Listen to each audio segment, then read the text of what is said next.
La discussion est lancée sur le blog du Théâtre du Mortier. On vous présente notre podcast La Bétonnière, là où se brassent les idées. 5 épisodes, 5 participants autour de 18 à 30 ans pour réfléchir sur notre thématique annuelle, l'amour au temps des milléniaux. Les 23, 24 et 25 mai 2019, ne manquez pas notre production théâtrale sur ce sujet, I Love You, présentée au Côté Court de Jonquière. Toutes les informations au théâtredumortier.com. Bon épisode!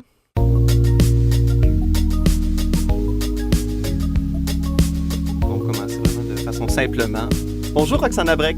Bonjour Kevin Girard. Ça va bien? Et Salut Joël. Allô? Bonjour. Oui, on se dit bonjour, c'est plein d'amour. Joël Gobeil. Alors, le concept est très simple dans le fond. Pour notre podcast, on veut parler le plus librement possible. C'est pour ça qu'on utilise cette plateforme-là parce que on se rend compte que c'est une forme vraiment de liberté. On peut communiquer ensemble, réfléchir sur... notre sujet cette année, c'est l'amour au temps du numérique parce que je dis l'amour au temps du numérique, mais c'est plus l'amour au temps des milléniaux. En fait, je t'annonce, Roxane, que du haut de thé, t'as quel âge déjà? J'ai 29 ans. T'es bientôt 29 ans, 30, bientôt oui. 30. Mais je t'annonce que tu es une milléniale. Wow. Alors, c'est les 18-30 ans qui sont les milléniaux. Puis là, il y a certains sites qui disent que ça monte plus haut jusqu'à 35. Qui disent jusqu'à 38, je sais pas. Donc, l'an prochain, j'aurais été dans la catégorie périmée. OK, je comprends. Je vais en profiter cette année. La génération passée date. Non. Ah bon, OK. C'est tellement flatteur dit comme ça. C'est tellement pas vrai. Mais non, sincèrement, non, c'est ça. T'es aussi dans la génération des milléniaux. On va dire qu'on peut quand même séparer les jeunes milléniaux puis les vieux milléniaux, on va dire ça comme ça. Tu ferais partie de la catégorie des vieilles milléniales. Alors, Kevin est vraiment flatteur ce matin. C'est moi la doyenne. C'est la doyenne. Mais non, c'est ça. Puis mais par tes expériences passées, c'est quand même, c'est pour ça qu'on t'a appelé puis qu'on t'a demandé. Puis d'ailleurs, on te remercie vraiment, vraiment d'être là aujourd'hui parce que on est certain qu'il y a, en plus, t'as un background aussi de vie quand même qu'on va pouvoir en discuter. Mais je pense que ton avis va être super, super intéressant. Puis va peut-être être un avis un petit peu différent des plus jeunes, en tout cas. Certainement. Peut-être, je vous le souhaite. On verra. Mais merci à vous de m'avoir invité. Bien, c'est vraiment gentil. On peut commencer tout de suite en parlant des applications de rencontres parce que même si, comme je te disais, c'est l'amour au temps du numérique, mais c'est surtout l'amour à notre époque. Puis, dans le fond, on parle de l'idée que possiblement que les applications de rencontres changent notre rapport entre les êtres humains. Toi, tu as été sur Tinder, on va se le dire. Oui, je l'ai expérimenté, Tinder. Mais à quel moment précis de ta vie? Mais c'est ça, il faut comprendre un petit peu, OK? On va faire un contexte. Okay, on met en contexte. Retour dans le temps. Alors, moi, j'ai été en couple 8 ans. J'avais rencontré, j'ai une petite fille. De quel âge à quel âge? Hein? Ma petite fille, là, va avoir 8 ans. Ah, ta fille a 8 ans. Elle va avoir 8 ans, elle a 7 ans. Puis tu as été en couple de quel âge à quel âge à peu près? Comment? Tu as été en couple de quel âge à quel âge? C'est ça. Donc, j'ai rencontré son père, j'avais 18 ans. OK. Puis, on s'est séparés, on était 8 ans ensemble. OK. Donc, à 26 ans. Donc, à l'époque, il y avait Messenger, Facebook, ça commençait déjà là. Ouais. Mais c'est pas la même chose que Tinder. OK. Donc, voilà, notre vie de couple, là, notre vie amoureuse, c'est terminé. Hein? Donc, voilà. Puis, j'avais une copine qui, elle aussi, était célibataire au même moment que moi. Et elle me parlait de Tinder. Oh. Ça a titillé ta curiosité, là. Ça a attiré... Oui, mais je pense qu'elle s'amusait plus que moi au début. Parce que moi, j'avais toujours un petit... Une réticence? Une petite réticence par rapport au site de rencontre. Oui, pourquoi? Je me demande pourquoi. Je le sais pas, parce que peut-être que nos parents ou l'autre génération disaient on n'a pas besoin de ça, on a juste à sortir dans la rue en les téléphones. C'est diabolique, mais en fait, c'est juste le reflet d'une crainte, là. Mais c'est ça. Donc, elle m'avait parlé de Tinder, mais je la voyais sur Tinder. Puis là, je la voyais, aller des photos à droite, des photos à gauche. Ah oui, ah non. Puis là, je regardais, puis tout ça. Puis elle dit toi aussi, tu pourrais t'inscrire sur Tinder. Ouais, OK. Bon. Donc, on a téléchargé l'application ensemble. Elle s'amusait vraiment plus que moi, là. C'est elle qui prenait mon téléphone, qui disait oui, pas mal. Comment tu le trouves, lui? Elle choisissait des gars pour toi un peu, là. Un petit peu. Ça arrive souvent comme ça, hein, les premiers moments sur Tinder. Souvent, on a quelqu'un avec nous qui... Ouais, t'étais un peu comme un genre de jeu, là, ou je sais pas. On va essayer ça, ça va être drôle. C'est vrai qu'on peut comparer ça peut-être à un jeu, mais en même temps, c'est beaucoup lié à l'image, parce qu'il y a plein de personnes qui mettent des descriptions. Puis, il y a certaines personnes qui en mettent, mais qui sortent un petit peu leur sens de l'humour. Mm-hmm. Ouais. OK? Donc, j'ai trouvé ça assez particulier comme concept parce que tu peux pas aller parler à la personne si la personne ne veut pas te mettre à droite. C'est-à-dire, si tu ne lui plais pas, puis c'est pas réciproque, ben c'est ça. Il n'y aura pas d'interaction. Il n'y a pas de chance. Hein? C'est comme s'il n'y avait pas de... Ben, on donne pas une chance aux personnes. En tout cas, je sais pas, parce que là, ça part sur... c'est l'apparence qui prime en premier. Si tu veux qu'on se parle, il faut qu'on se plaise mutuellement. Oui, mais on a des petites discussions des fois entre amis durant les soupers. On en parlait. Hein? C'est pas juste ici que ça se passe. Non, ça se passe dans le quotidien comme conversation. C'est ça. Puis on se disait, ben c'est pas plus mal que voir quelqu'un dans la rue. Ouais, Cependant, dans la rue, la personne a une certaine posture, dégage une certaine attitude, alors que sur les photos, ça, on le voit pas. Être à son meilleur angle ou, c'est une photo travaillée, là, tu sais. Exactement. Puis là, bien évidemment, il y a eu pas beaucoup de rencontres, mais quelques rencontres. Puis j'ai fréquenté des personnes d'une période plus longue, là. C'était pas, parce qu'on entend souvent, les histoires d'un soir et après, on passe à l'autre, là, dans un esprit de consommation, là, presque. Oui. Mais non, c'est pas tout à fait ça, mais il faut garder à l'esprit que tu es vraiment dans un jeu de séduction, là. Parce que tu t'en vas rencontrer la personne, puis il y en a souvent qui te disent, ben moi, je recherche quelqu'un, c'est plus sérieux, ou je le sais pas trop, on verra.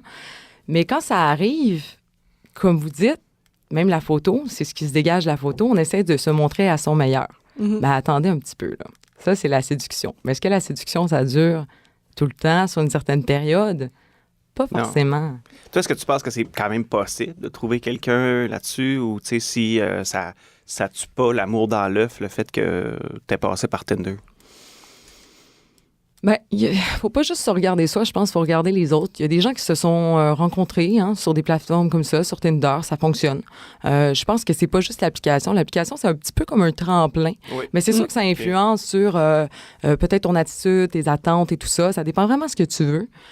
Mais en même temps, je sais pas, je suis qui pour dire que ça fonctionne ou ça fonctionne pas. Tu sais, je pense qu'il y a des nuances. Il faut pas dire tout est blanc, tout est noir. Mais ça apporte une certaine expérience aussi. Même, je dirais peut-être anthropologique à un certain point. Okay. Une expérience sociale. Un peu scientifique, une expérience. Bien, je vous avais dit que j'avais été 8 ans en couple avec une personne. Ça a été 8 belles années. C'est juste que, c'est ça, on s'en allait dans des directions différentes et tout ça, puis on garde un bon contact. Mais c'est un petit peu comme la jungle, parce que, mon Dieu, t'es 8 ans en couple, tu sais, une vie familiale et tout ça. Puis là, tu te dis, je vais essayer. Puis t'as de la pression aussi, là, parce que tu tombes célibataire, puis t'es célibataire, je pourrais te présenter un tel. Je pourrais te tu sais. Ouais. Là, c'est comme un nouveau monde. Il faut que tu rencontres du monde, il faut que tu dépasses cette peine d'amour. Comme si on n'avait pas le droit de vivre ce deuil-là, tu sais, qu'il fallait tout de suite passer à autre chose. Un peu comme les photos, hein. Je t'aime bien, là, après ça, l'autre photo, on passe à autre chose. Hein? Ouais. Donc, toi, c'est un peu la jungle. Tu sentais qu'il y avait une pression quand même de... Je pense qu'on est très bon pour se la donner, la pression aussi, parce qu'on est réceptif un petit peu. Les gens sont bienveillants au sens où ils donnent des conseils. Mais des fois, tu le sais pas trop, tu expérimentes. Donc, tu sais, je pense pas que c'est très grave d'expérimenter en tant que tel. Mais j'ai eu des chocs. Je sais pas, je peux parler de choc culturel, de génération, mais un choc. Parce que y en a que... ce que j'ai vu, c'est surtout peut-être la recherche de l'amour de soi. Par cette plateforme-là, cet intermédiaire-là. Donc, je rencontre quelqu'un, la personne me trouve plaisant, me trouve beau, me trouve belle. Donc, à ce moment-là, ce que ça reflète, c'est une image de moi positive. Mais dans un esprit de consommation en même temps, est-ce que la personne a été blessée? Est-ce que cette personne-là veut se couper justement de certaines blessures? Donc, il est où le côté humain? Donc, le côté humain, je pense pas que c'est la plateforme. Non, ouais. T'as l'impression que peut-être là-dessus, c'était moins présent, là, qu'il y avait quelque chose de... Pas tout le temps. Pas tout le temps, mais... Pas tout le temps.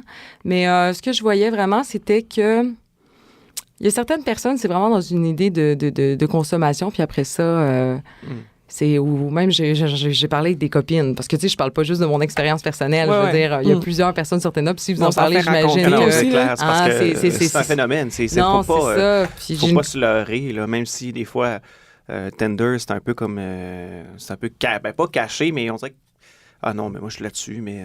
je t'assure que c'est pas caché quand tu rencontres certains collègues. Non, ils disent, ça. Puis sur Tinder... Non, il y en a qui sont là-dessus. Là. C'est ça. Mais c'est pas mal, je veux dire. Non. Mais ça dépend ce qu'on en fait après. Puis je pense que c'est juste une prise de conscience après de dire que même si c'est un écran de prime abord et que tu as la personne devant toi, je pense que tu as une certaine responsabilité aussi. J'ai parlé avec une certaine personne qui, elle aussi, bon, on dirait qu'on se rassemble quand on vit des situations semblables. J'ai une copine qui m'a dit, bon, j'ai eu plusieurs rendez-vous et tout ça. Puis une fois, je suis allée au restaurant. Puis il est arrivé, il est venu me rejoindre. Il est resté 5 minutes. Wow. Ah bon? Il me dit, oh non, ça fera pas. Il est parti. Oh, OK. Rendu au restaurant, il est resté 5 minutes. Là, c'était physiquement? Fait que c'était physiquement que la personne... Oui, c'est ça. C'est-à-dire qu'en 5 minutes, il a réussi à évaluer, à faire un profil, là, évaluer toute la personne, puis se dire, ça marchera pas. En 5 minutes, c'est...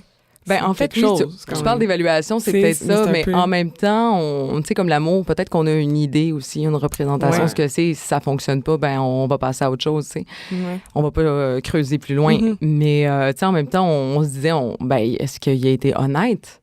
Ouais. Parce que c'est correct d'être honnête. Ben oui. Si ça va pas, on le dit pas, hein, parce qu'on est habitué à se faire dire, ben, ah oui, tout va bien. Ben pourquoi tu te plains? Ah, ça va bien, ta vie. Dire aux gens, si les gens te plaisent pas, tu fais comme, oh non, c'est correct, ça va. Puis après ça, tu vas peut-être moins lui parler puis essayer de l'éviter, mais tu ne diras pas en pleine face, tu sais. Je pense que c'est le mensonge, en fait, le problème. Le mensonge, pas seulement à l'autre, mais à soi-même aussi. Donc, oui, peut-être qu'il a fait preuve d'honnêteté, sauf que, faisant preuve d'honnêteté, je pense qu'il y a un savoir-être aussi. Ouais. Il y a une façon de dire les choses. Donc, pour pas que la personne ne se sente forcément blessée ou quoi que ce soit. Ou... Mais c'est comme s'il y avait deux côtés à cet aspect-là. C'est comme si on se disait, ouais, mais dans le fond, quand je te disais qu'on se donne pas une chance, c'est qu'il y a un peu de ça aussi dans les applications de rencontres. C'est que j'ai l'impression des fois que ça reste un peu de surface. Là, tu connais une personne de surface, soit par sa photo ou par le 5 minutes au restaurant, comme tu dis.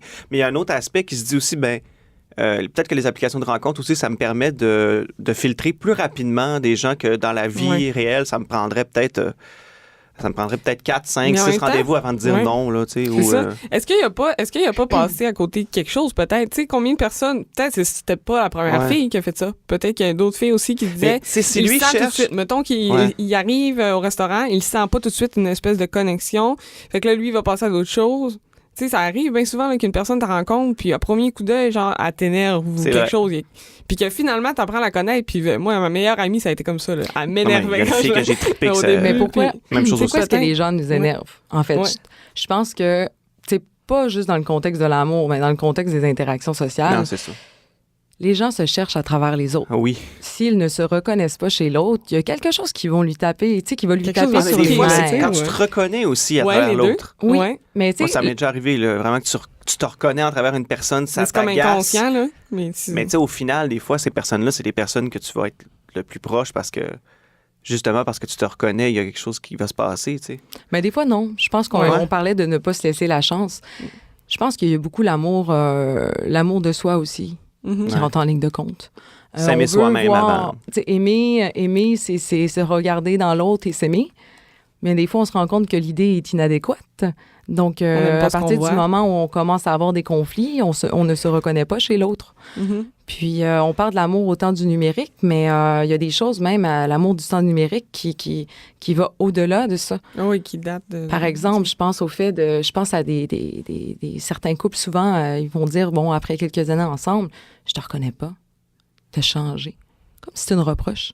Mais justement, j'ai lu un livre, Thomas d'Assembourg, c'est Cessez d'être gentil, soyez vrai. Oh. Ouais, déjà, le titre, c'est assez révélateur, mais je trouve ça intéressant parce que ça discute de plusieurs pans de la vie en général, donc on reste pas cloisonné dans un thème en tant que tel.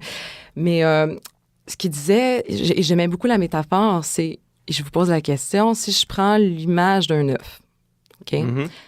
On parle de la forme, OK? Alors, si l'œuf reste un œuf, OK, sur une telle période de temps, qu'est-ce qui va se passer avec l'œuf?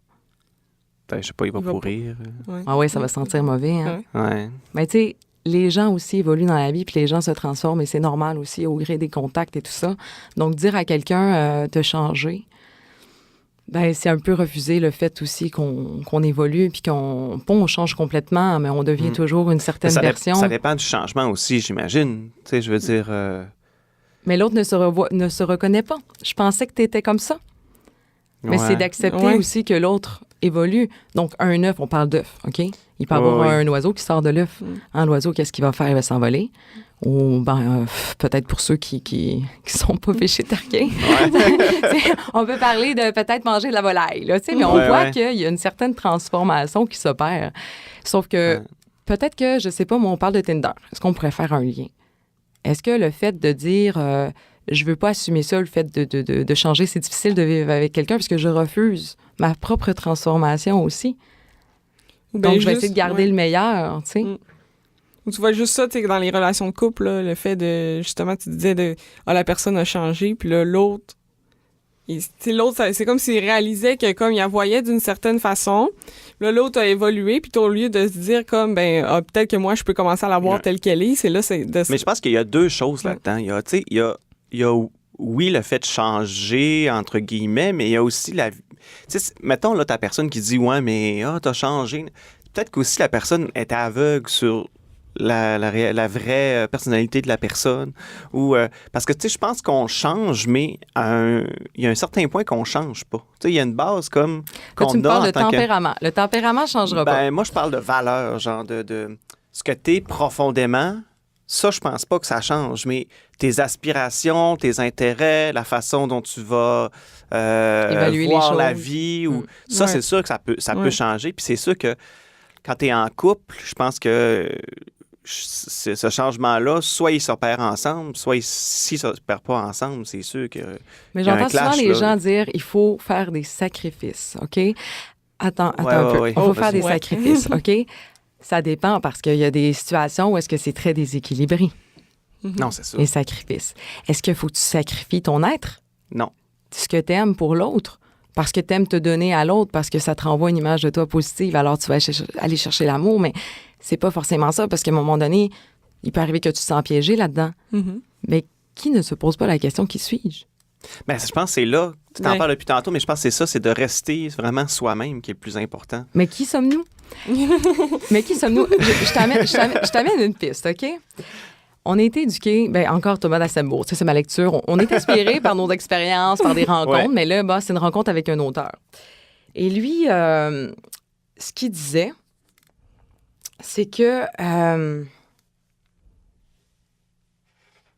je me laisse un petit moment de silence dans la réflexion. C'est correct pour dire les choses telles qu'elles sont. Oui, c'est ça. C'est parce que là, je m'en allais à quelque part, mais tu vois, j'ai croisé un autre chemin. Donc là, je me demande, est-ce que je continue ou je vais sur l'autre? Vas-y, comme tu le sens. OK. Ouais. Prendre un autre chemin. C'est ça. En fait, on parlait de communication tantôt, de connexion.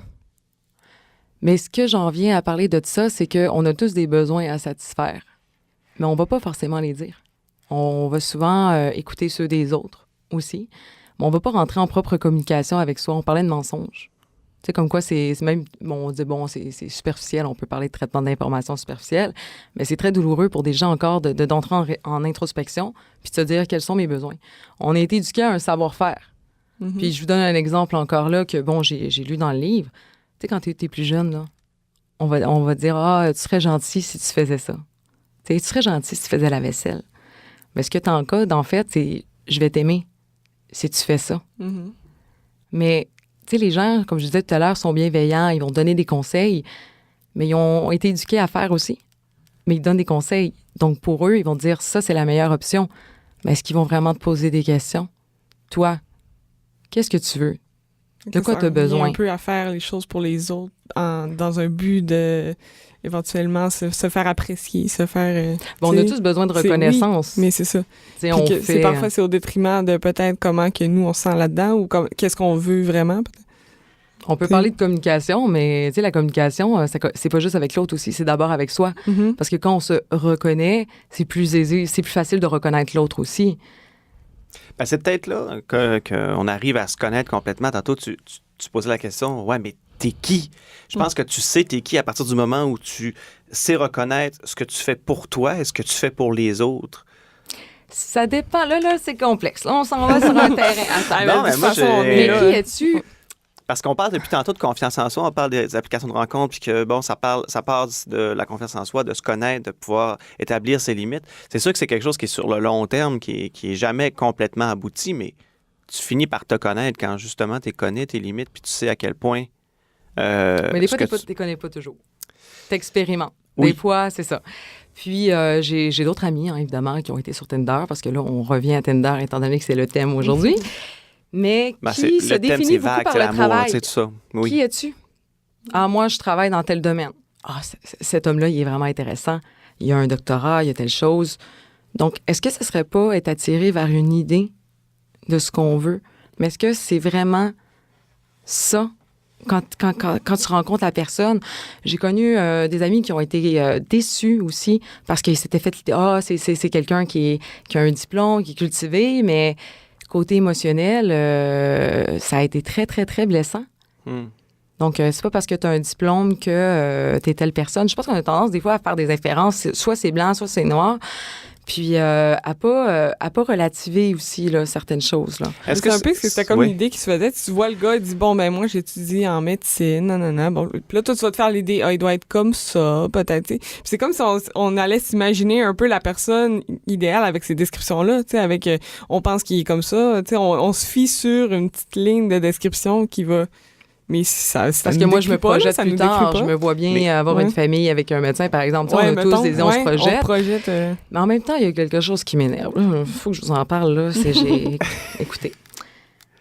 Je trouvais ça super intéressant parce que, j'ai lu... je lis beaucoup, là. Morin, c'est en éducation, OK? Je suis dans le domaine. Et souvent, on a tendance à se couper. Je parlais des besoins, on a tendance à se couper. Tu sais, pour satisfaire certaines exigences et tout ça. On parle de l'amour, OK? Mais est-ce qu'on peut parler d'amour aussi dans un autre contexte que le couple? On a tendance tout le temps à placer dans des catégories et ça fait qu'on s'enferme dans la violence d'une étiquette. Alors, es-tu en amour avec le médecin ou la personne?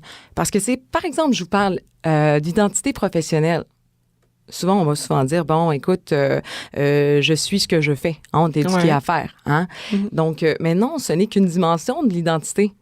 Hein? On peut parler peut-être d'identité plurielle même. Mm-hmm. Donc, même l'être humain est confronté à certains paradoxes. Puis, c'est comme si on n'acceptait pas ça. Et si on accepte le changement des saisons à l'extérieur, pourquoi est-ce qu'on ne l'accepterait pas à l'intérieur de nous? De ce que je comprends de tout ce que tu me dis, c'est que dans le fond, peut-être qu'on n'est pas... Je ne veux pas dire qu'on n'est pas la meilleure personne, mais justement, peut-être que notre environnement, la société... les aspects de génération, peu importe, fait en sorte que on pense se connaître, mais au fond, nous, il y a de quoi qui est plus fort que nous. Nos erreurs, nos réussites, nos ambitions, des fois, ça mélange tout ça, puis peut-être que, justement, on ne réussit pas à creuser assez profond jusqu'on est. T'sais. Mais à peut-être pas faire de pont. Je parlais de rupture. Oui. Mais toujours se couper par rapport à une situation ou un contexte. C'est difficile de savoir quitter à ce moment-là, parce que en fait, c'est que tu réponds souvent aux exigences, aux attentes des autres, ou surtout, tu leur demandes pas c'est quoi. Ouais. Tu vas te faire une idée de ce qui est attendu de toi. Et les gens, peut-être qui sont pas forcément heureux, on parlait de communication, n'arrivent pas à entrer en communication avec eux, parce que c'est comme dire, tout à l'heure, je vous disais, le deuil. Je veux, change-toi les idées, va sur Tinder ou quoi que ce soit. C'est comme si on n'acceptait pas forcément ça, puis c'est toujours en point de rupture avec soi. Mais tu sais... Aimer, je pense aussi, c'est aimer intégralement la personne au sens où ses défauts peuvent faire quelque chose d'intéressant aussi. On a tous des défauts. Donc, le but, c'est pas forcément de les camoufler non plus, mais quand on dit d'être vrai, c'est d'être vrai d'abord envers soi-même. Parce que sinon, c'est difficile d'articuler à l'autre personne, de lui dire qui tu es. Ouais. C'est difficile pour soi-même de dire qui on est. Parce que là, est-ce que tu me demandes je suis qui dans mon contexte professionnel, dans ma vie familiale? Pourquoi est-ce qu'il faudrait ranger ça dans des boîtes, dans des catégories? Je pense que c'est comme subir un peu la violence de l'étiquette. Puis ça fait mal aux personnes, tout ça. Donc, je pense que, tu sais, c'est intéressant votre sujet parce que, tu sais, c'est complexe, ça touche à plusieurs choses. On parle d'amour, mais est-ce qu'on peut parler d'amour de soi aussi? Ouais, d'amour propre aussi, d'orgueil, il y a plein de choses qu'on peut... Puis peut-être que les applications de rencontres, dans le fond, tu sais, comment on en parle depuis tantôt, c'est peut-être que j'ai l'impression que c'est comme une pelle qui essaye de creuser un peu ce qu'on est. En tout cas, sur les applications, tu essaies de chercher ou combler ou je sais pas trop quoi, peut-être avec ça, vu que tu cherches un amour propre, tu cherches un amour pour toi, puis là, tu essaies de... Puis peut-être que, justement, les applications de rencontres, ça fait juste creuser en surface. Peut-être que les gens se sentent seuls aussi. Je disais qu'on a été éduqués à faire, on fait beaucoup. J'ai jamais vu autant de personnes qui faisaient de l'anxiété. Aujourd'hui, on est dans un contexte aussi de compétition, de performance. Ce serait pas ça, peut-être aussi un peu, qui vient influencer. Il y a tout le contexte social, c'est sûr, qui vient influencer en quelque sorte. Mais ce serait pas un peu de solitude, parce que les gens, ils travaillent beaucoup. Il y a certaines personnes, là, ils n'ont pas le temps de sortir dans un café. Il y en a qui sont gênés d'aller accoster. C'est quand aujourd'hui qu'il y a quelqu'un qui va avoir un certain courage pour venir t'aborder? Surtout, je pense, par exemple, en région, les gens se connaissent beaucoup, mais qu'on ne connaît pas l'autre, c'est difficile d'aller vers ces personnes-là.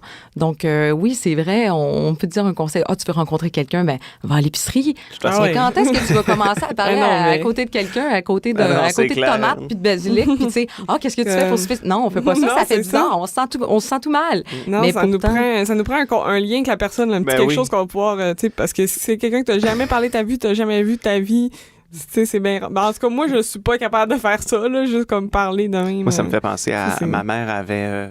dans toute sa bonne volonté, dans le temps que j'étais célibataire, elle voulait... je parlais un peu de comment on rencontrait aujourd'hui, puis tout ça. Puis elle, dans sa tête, elle était dans la soixantaine, mais elle était comme, tu le sais pas, tu vas peut-être trouver une personne au dépanneur, ça va être la petite caissière, puis tu vas y parler, puis là, il va y avoir une chimie. Non. Ben, c'est ça qui est drôle, parce que toi, ce que tu dis, c'était ta réalité, c'était ta lecture de la réalité par rapport à tes expériences, ce que tu connais. Mais ta mère, elle, bienveillante, des bons conseils, puis ça peut peut-être te taper sur les nerfs, parce que tu dis, je comprends pas ce que je vis.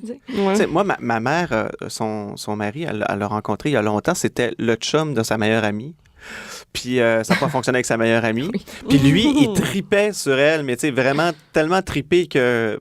il devient presque harcelant. Là. Elle marchait sur la rue, il sortait de nulle part pour lui dire « Ah, Véronique, je veux de l'attention. Je veux de l'attention. » Je vais t'en donner, j'en ai plein de donner. Elle l'aimait pas du tout. Elle trouvait qu'il était presque pas arrogant, mais un peu harcelant. Ou chose. Puis finalement, elle a fini par essayer de le connaître. Puis ils sont ensemble depuis vraiment longtemps, depuis 45 ans. Donc, mais tu sais, c'est pas la même réalité qu'aujourd'hui. Aborder quelqu'un comme ça... des gars qui vont peut-être aller trop loin, peut-être que ça, il y en a encore, là, mais on dirait qu'aborder, tu sais, aujourd'hui, on se texte pour dire qu'on va s'appeler. Ou, mettons, t'as vu quelqu'un de ton goût, là, mettons, tu l'as vu dans un party, tu vas dire, je vais la trouver sur Facebook. Puis là, tu vas la chercher, là, puis après ça, tu sais, peut-être, ça se fait aussi. Mais il y a un petit côté vicieux aussi de Facebook. Bon, qu'est-ce qu'il fait? Parce que, tu sais, on parlait de l'image de soi. C'est pas forcément ce que la personne fait, c'est l'image qu'elle veut peut-être projeter. Mais c'est intéressant ce que tu disais, Kevin, avec ta petite tranche de vie. Non, c'est intéressant parce que... Mais ça arrive encore, ça, faut pas ça. Mais en même temps, il n'y a peut-être pas tant de points de rupture avec l'autre génération, au sens où ma mère, je te parle de ma mère, mon Dieu, ma mère, écoute, je l'aime, mais des fois, on se reconnaît, puis on dit, elle me tape sur les nerfs. Puis là, tu te regardes dans le miroir en vieillissant, tu te dis, sors de ce corps. Tu sais, elle est là, je la sens, là. Est-ce que c'est moi ou c'est elle? Tu sais, juste pour dire que, tu sais, vraiment. Ça, c'est un combat intérieur. J'ai comme l'impression que les mères, c'est souvent ça. Là. Mais ma mère, elle, les souvenirs que j'ai d'elle, parce que ça influence forcément l'environnement ou ce qu'on voit, parce qu'on traite l'information. Moi, je me souviens de ma mère, elle a été des années et des années en couple avec mon père. Ils ne sont plus ensemble. Mais ma mère, là, je pense qu'elle était en amour avec l'amour. Puis en plus, elle me le reprochait. Elle me dit, toi, là, t'es en amour avec l'amour, là, tu sais. Puis là, ça me fâchait quand elle me disait ça, parce que, tu sais, je comprenais pas. Puis aujourd'hui, je peux peut-être comprendre. Moi, je me souviens d'elle des soirs, là, les samedis soirs, par exemple. On faisait un petit souper, puis là, la soirée se prolongeait. Là, elle écoutait du Mireille Mathieu dans la cuisine. Ultra quétaine. Je disais, oh mon Dieu. Puis c'est drôle parce que, tu sais, mon père, autant qu'il levait les yeux au ciel puis que ça lui tapait sur les nerfs, puis il avait l'habitude d'aller, justement, point de rupture, là, je te laisse faire ça. Moi, je vais aller faire autre chose pendant que, tu sais, t'es comme en mal d'amour ou en amour avec l'amour, ou je sais pas trop. C'est difficile d'interpréter la situation parce qu'elle se mettait à danser puis à chanter haut et fort. Donc, tu peux comprendre que peut-être que lui, ça le rendait. Mais c'est drôle parce qu'il me disait, tu sais, Roxane, il dit, as-tu déjà écouté les paroles de Mireille Mathieu? Puis là, je voyais que, tu sais, il s'étouffait un petit peu. Là. Déjà, c'était un effort. Il parlait un peu de ses sentiments, là. Donc, j'ai dit oui. Je pense que j'ai eu plusieurs occasions de les écouter, les chansons. Hein? Qui me dit, ouais, mais as-tu déjà vraiment écouté les paroles? C'est beau, hein? C'est beau. Bon, il a changé de sujet. Donc, c'était peut-être un moyen de communication, peut-être, pour dire, j'ai envie qu'on se retrouve. Par exemple, Michel Thor, elle chante la chanson Emmène-moi danser ce soir. Bon, mais il y a toute cette image-là de l'amour. Puis des fois, ça correspond pas parce qu'on entre dans le quotidien, mais on se laisse subir, puis on se dit, ben il n'y a rien à faire, on abandonne, on baisse les bras. Mais est-ce qu'on écoute vraiment la personne? Je pense que c'est un cri d'amour, en fait, ce qu'elle faisait, mais c'était pour se retrouver, elle aussi. Avec cette idée-là de l'amour. Parce que qui n'aime pas l'amour? Non, c'est ça. Mais explique-nous, qu'est-ce que ça veut dire aimer l'amour? C'est ça que ça veut dire être plus en amour. Parce que je moi, pense j'ai déjà entendu ça aussi. Je pense qu'il y en a il y en a que c'est vraiment ça. Là, sont en amour avec l'amour. Ben, c'est une représentation parce que... C'est ça, c'est en amour avec quelque chose. Le fait d'être en couple, le fait Est-ce que tu penses que vouloir, peut-être les films aussi font... Peut-être les films, il y en a justement qui a un mouvement. Il y a un mouvement en ce moment, tu le sais. Tu le sais parce que, bon, ça tient à cœur peut-être cette cause-là aussi. On va parler de féminisme, mais déjà, c'est difficile à définir qu'est-ce que le féminisme parce que, bon, ça peut être large, ça dépend. Et tout ça, puis il y en a beaucoup qui disent, ben, tu sais, les jeunes filles, quand elles jouent avec des Barbies, bon, ça influence un petit peu après leur représentation d'elles-mêmes, tu sais, le rôle qu'elles doivent tenir dans la vie. Ou par exemple, je sais pas moi, dans les films, La Belle au bois dormant, elle vient se faire sauver d'un prince. Donc, comme si la fille n'avait pas, la femme n'avait pas un pouvoir d'action, elle devait attendre son prince charmant. Elle ne vivait que par l'amour. C'est presque des fois, c'est presque ça. Dans les représentations, je ne dis pas que c'est la réalité, mais dans les représentations, des fois, on a l'impression qu'il y a des filles qui ne vivent que par l'amour. Là. C'est comme... Avant leur prince, elles n'étaient rien. C'est ça. Ils ne sont être la moitié de quelqu'un d'autre. Ben justement, on parle de rupture, encore une rupture. La douce moitié. Tu n'es pas la moitié de quelqu'un. Non, une personne unique. En fait, je sais pas, mais l'amour, il y a plusieurs formes, c'est sûr, mais... je pense que l'amour, aimer vraiment quelqu'un, c'est pas posséder aussi. Tu sais, des fois, c'est savoir laisser partir. Aussi. C'est savoir aussi ne pas vouloir posséder, mais faire en sorte que toi et l'autre, vous pouvez devenir la meilleure version de vous-même, mais qu'il y a une certaine communication. Les gens s'évaluent pas. « Ah, on me dit que j'ai changé. » Mais quand est-ce que vous êtes assis, puis essayez de rêver, puis reparler de projets communs? C'est rare qu'on fait ça. On est dans le quotidien et tout ça, mais... est-ce qu'on prend vraiment le temps de rêver puis de se dire, ben moi, j'en suis rendu là? C'est pas mal. En fait, c'est être honnête, mais c'est un exercice pour soi et aussi pour l'autre. Parce que l'autre ne peut pas deviner c'est quoi tes besoins si tu ne le dis pas. Tu sais, justement, je sais pas, moi, il y a une femme, mon mari, il répond pas à mes besoins. Mais est-ce que tu lui as dit tes besoins? Ouais. Ben là, il est supposé de me connaître, là. Ça fait quand même quelques années qu'on est ensemble. Oui, c'est ça. Ouais, mais attends, mais si depuis le début, tu dis rien, là, c'est ça. Il n'a jamais su. Mais madame, quels sont vos besoins? Ouais. C'est ça. Les savez-vous? Ouais. Et à la base, as-tu pensé que cet homme-là était capable de les réaliser, ces besoins-là? Tu sais, je veux dire, si tu voulais je sais pas si tu voulais un tel type de personne ou, tu sais, genre... mais l'autre le fera pas, hein? Non, c'est l'autre, ça. il va juste t'accompagner. Ouais. C'est pas du pouvoir, c'est pas... c'est comme un peu de c'est pas un guide, c'est pas... ouais. Il y a toi là-dedans. Ce que tu me parles depuis tout à l'heure, j'ai l'impression que c'est aussi tu prônes un peu l'autosuffisance aussi amoureuse avant de pouvoir entrer vraiment en amour avec l'autre. Je pense que les personnes... je parlais beaucoup de besoins, puis je pense que les personnes, ils vont agir pour satisfaire leurs besoins. On parlait de besoin de reconnaissance. Parfois, on va vouloir faire plaisir à l'autre, mais... tu sais, quelqu'un qui dit, ben écoute, je comprends pas pourquoi tu te plains, là. J'ai tout fait pour toi, j'ai tout fait pour toi. Puis c'est encore Thomas d'Assembourg qui dit ça, mais je trouve ça savoureux, je trouve ça magnifique. J'ai tout fait pour toi. Oui, t'as tout fait. T'es tout fait. Ouais, t'es tout fait. Mais me-tu demandé mes besoins, t'as tout fait pour moi, mais selon ce que tu croyais, tu m'as pas demandé, tu sais. Puis moi, peut-être que j'y ai pas pensé parce que c'est quand même douloureux rentrer aussi en connexion avec soi parce que des fois, t'as comme un choc, tu dis, ouh, tu sais, il y a quelque chose, puis je m'en rendais pas compte et tout ça. Mais c'est ça, je pense que des fois, c'est difficile. C'est difficile juste de s'arrêter. Tout va vite, hein. Puis vraiment se questionner, qu'est-ce qu'on veut? Puis moi, je me positionne où par rapport à ça? Puis toi, tu te positionnes où? Tu sais, on dit qu'on attend le prince charmant. Les hommes, des fois, ils peuvent aussi dire, ben je m'attends ça de toi, j'ai l'image de la famille et tout ça. Mais peut-être que moi, j'ai envie d'autre chose, mais pour ne pas te faire de la peine, je vais refouler ça à l'intérieur. Mais est-ce que la personne va être bien? Est-ce que toi, tu vas être bien? Tu sais, c'est comme, je sais pas moi, tu m'invites. Tu m'invites, ça fait longtemps qu'on s'est pas vu. Là, moi, je suis contente de me dire, tu sais, c'est vrai, ça fait longtemps qu'on s'est pas vu. Mais moi, là, je suis fatiguée, là, j'ai envie de me reposer. Ouais. OK? Mais je vais pas te le dire parce que, tu sais, je suis contente. Je vais avoir des interactions sociales dans la vie. C'est quand même important. Fait que là, je vais te dire, ben oui, OK, je vais venir. Mais là, on a eu bien du plaisir, mais tu sais, ça n'empêche pas que je suis encore fatiguée ou peut-être que j'ai repoussé des choses que j'avais à faire, tu sais, pour répondre à ce besoin-là. Puis là, tu vas me réinviter l'autre semaine d'après. On a eu du fun, hein? On recommence-tu? On va se revoir. Bon, OK, là, si j'accepte pas, ben peut-être qu'il va arrêter de me téléphoner. Mais toi, t'es bien heureux, là, ça a répondu à ton besoin. Mais moi, j'ai une responsabilité là-dedans. Je t'ai pas dit que j'étais fatiguée. Ça se peut que ça déborde aussi, que je te dise, ben là, il est-tu fatigant, là? Il arrête pas de m'inviter. Ben, je t'étudie. Tu sais, est-ce que je te l'ai dit, moi, que j'étais. Non. Donc, je pense qu'il y a un manque de communication aussi à quelque part. Il y a comme un non-dit aussi qui est peut-être un peu toxique là, dans cette façon-là. Ben oui, puis c'est combien de fois que les gens, mettons, ils attendent d'être rendus à un certain point où ce que là, ça va tout péter d'un coup, là. Ou que, tu sais, tu vas tellement en prendre, tu vas laisser des choses passer, tu vas te laisser tomber un peu d'un côté, là. Tu vas genre tout le temps t'oublier jusqu'à un bout, tout ce que là, ça va lâcher. Puis en relation de couple, je pense que c'est quelque chose qui arrive souvent. Que là, t'es comme, ça allait tellement bien au début, mais c'est parce que t'as tellement attendu, là, t'as tellement tout fait pour l'autre jusqu'à un point où, là, Mané, t'es plus capable ou que, tu sais, t'es... T'as tout fait pour l'autre, mais même peut-être à t'effacer. Mais c'est ça que quand je parlais de déséquilibre, c'est que t'es pas tant équilibré. Puis des fois, il y a des relations qui sont toxiques aussi, tu sais. Des fois, il y a la peur. La peur d'être seule, la peur... Oui, peut-être, je sais pas, peut-être la peur d'être seul, mais on n'est jamais seul. Mais tu sais, on se fait des idées des fois, puis tu sais, c'est pas toujours une idée adéquate aussi. Je vous parlais de besoins tantôt. Puis c'est drôle parce que j'ai discuté avec un ami, puis lui, il me disait, parce que j'écris beaucoup quand je parle, là, j'aime ça voir. Puis on écrit besoin, avec un SD, besoin, OK? Puis là, il y a, dans le mot besoin, t'as soin, mais t'as be qui est récent. On va dire be en anglais. C'est quoi be? Ben, c'est être. Être. Ben, prendre soin d'être. Ouais. Parce que être, c'est transversal. Hein?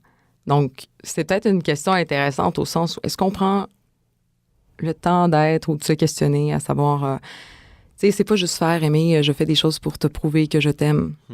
C'est savoir être. Combien il y a des gens qui passent pas de temps à dire, oh oui, j'ai bientôt fini de travailler, puis tu sais, je le dis, puis ça m'est arrivé aussi, là. Tu sais, mais attends, j'ai pas fini, il faut que je travaille. Faut que je travaille parce que non seulement ça me rapporte des sous, mais tu sais, je veux pas qu'on ait une image t'es pas travaillante ou tu sais, on se met beaucoup de pression, mais de l'autre côté, on parle de déséquilibre, mais je suis pas toute là avec toi quand je suis avec toi. Je pense à autre chose. Je suis avec mon téléphone, je vais répondre à quelqu'un. Tu sais, il y a tout ça aussi dans le fait d'être. Comme question. Puis là, moi, j'ai une question pour vous deux. Oui. J'ai une question pour vous deux. On parle d'amour, mais c'est quoi le contraire de l'amour? C'est une bonne question. Le contraire. Moi, je dirais. La haine, c'est un peu fort, là. Puis il y en a qui associent souvent amour et haine. L'amour et la haine. Donc, la haine serait le contraire de l'amour. Je sais pas. Ouais.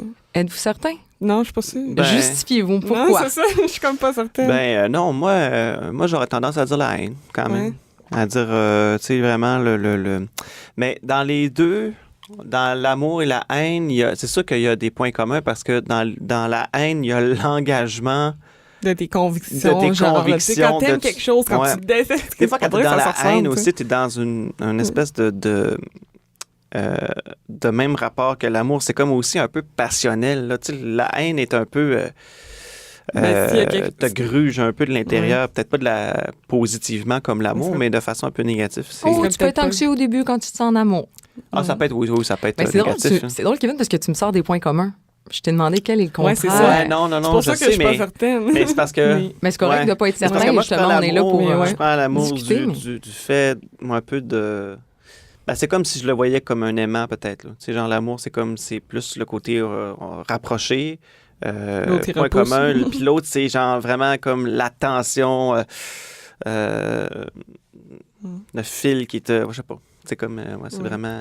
C'est haïr férocement quelqu'un. Et toi, Joël, qu'est-ce que t'en penses? C'est l'intensité qui se ressemble, mais l'émotion n'est pas la même. L'intensité. Oui, c'est ça. Je pense. Ça veut dire ça serait comme... Attends, c'est intéressant, là. OK, je garde. OK, intensité. Vas-y, Joël, je t'écoute. Non, mais si je me disais, peut-être, si c'est l'amour, les deux, l'amour et la haine ont un genre de passion, peut-être que là, le contraire de l'amour serait justement, tu sais, une espèce de... Je sais pas quel mot pourrait décrire ça, mais c'est une espèce de ville, là, tu sais, où ce que tu... Peut-être une indifférence. Une indifférence, genre, ouais. Ouais, genre, des fois, c'était encore plus violent, l'indifférence. Mais c'est drôle parce que c'est ça, justement. Moi, à mon avis, oui, je l'ai lu quelque part, ce serait l'indifférence. Okay. Puis je vous donne un exemple, OK? Ouais. Tu sais, il y a les enfants à l'école, là.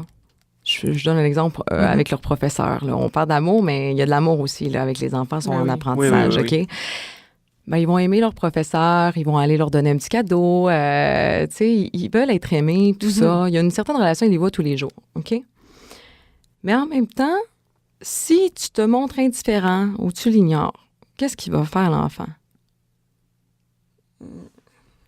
Il va se sentir mal aimé, à part des autres, va avoir envie de... Peut-être de la frustration. La frustration, oui. Tu ne me regardes pas, tu ne m'écoutes pas. Ouais. Hein? Donc là, il va avoir une certaine colère, mais quand tu es enfant, tu sais pas non plus comment gérer ta colère. Puis même à l'âge adulte, des fois, je pense qu'on a besoin d'un peu d'outils puis d'essais pour la gérer. Mais il va aller chercher de l'attention négative. S'il n'y a pas d'attention positive, il va préférer aller chercher de l'attention, avoir de l'attention négative, puis d'adopter un mauvais comportement, plutôt que de subir la violence de l'indifférence. Ouais. Mais c'est la même chose. Je pense que les deux sont violents. Je veux dire, si on y va avec la haine aussi, ça voudrait dire, mettons, le prof qui l'envoie presque promener. Je le veux pas, ton cadeau, petit maudit. Mais c'est ça dans l'amour aussi, peut-être, la douleur. C'est qu'il y a des couples qui restent longtemps ensemble. Je parle peut-être en général, tu sais, il y en a qui ont été 30 ans ensemble, puis là, ils font chacun les choses de leur côté. Il y a moins de communication. Il y a certaines frustrations aussi liées par rapport à cette indifférence-là. Ils vont chercher l'attention. Il y en a que tu lis des choses, t'entends, ils vont sur un site de rencontre, d'autres ne comprennent pas. Comme, pourquoi tu as fait ça? Tu sais, on est ensemble, puis là, il y a comme un petit déclic. Tu sais, il y a une certaine indifférence. Mais c'est ça dans l'amour. Tu disais que la haine, il y avait des points de similitude. Mais est-ce qu'on peut dire que avant que ça en arrive à la haine, ben, il y avait de l'amour? Parce que derrière la haine, il y a de l'amour, mais surtout des déceptions, surtout des espoirs vains. Ouais. Donc, tu as encore une attention envers la personne. Tu nourris encore quelque chose, même si c'est négatif, tu y penses. L'indifférence, là, c'est justement l'indifférence. Elle n'est pas là. Elle n'est pas là. Puis je pense que c'est très, très douloureux, l'indifférence. Et avec les réseaux sociaux aussi, pour faire un parallèle avec Tinder, ben j'existe. Je me montre. Moi, je suis comme ci, moi, je suis comme ça. Je montre une image. J'ai besoin de reconnaissance. C'est juste un moyen, en fait. Puis on parle de l'application. C'est pas l'application qui est démoniaque où on trouve des choses négatives. Je pense que c'est l'utilisation qu'on en fait. Oui, totalement. On est dans un ère, on parle beaucoup d'utilitarisme. Mais est-ce qu'on utilise les autres aussi? C'est une question. Est-ce qu'on a un souci de l'ordre de soi? Donc, je pense que c'est des questions qu'il faut se poser aussi. Puis, tu sais, comme on parlait de la haine, là, on pense que la personne ne t'aime pas, mais la personne nourrit de la haine, probablement parce qu'il y a eu un petit sentiment ou un petit quelque chose aussi, là. Puis, il y a même les enfants qui ont besoin d'amour quand ils viennent au monde, les bébés. On peut faire des recherches là-dessus. Si tu nourris un enfant sans lui donner d'affection, d'amour, tu le prends dans tes bras, il peut mourir de ça. Donc, est-ce qu'on est un petit peu dans l'indifférence actuellement au sein de la société parce qu'on a peur d'être blessé? Je le sais pas. Je sais pas, c'est des questions qu'il faut se poser, en fait. Puis c'est justement ça qui est intéressant aujourd'hui, c'est qu'on ouvre la discussion. On ne la ferme pas. C'est ça.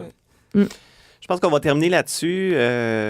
Moi, j'en retiens beaucoup là, je pense que si on a une thématique qu'on pourrait sortir de notre épisode d'aujourd'hui, c'est peut-être se connaître soi, comment la société vient changer notre rapport à nous, puis que tout ça vient aussi peut-être modifier notre rapport aux autres, puis que les réseaux sociaux, finalement, viennent peut-être soit nous mettre une loupe sur nous ou... c'est ça, on est allé en profondeur sur des questionnements sur nous-mêmes, un peu sur les... Vraiment. Ben, j'ai peut-être quelque chose aussi à ajouter avant de terminer. Oui. Mais des fois, on parlait de représentation puis de l'idée de l'amour, mais souvent, on va aller chercher ailleurs pour aller faire correspondre notre réalité, tu sais, à cet idéal-là. Il y a souvent un écart, on va essayer de réduire l'écart. Mais des fois, on se rend pas compte, mais il y a de l'amour partout autour de nous. On s'en rend pas compte parce que ça ne correspond pas à notre idée. Puis quand on arrête un instant, puis qu'on essaie de voir comment je me sens par rapport à ça, on se rend compte que des fois, on cherche peut-être ailleurs, mais il y a des choses autour de nous.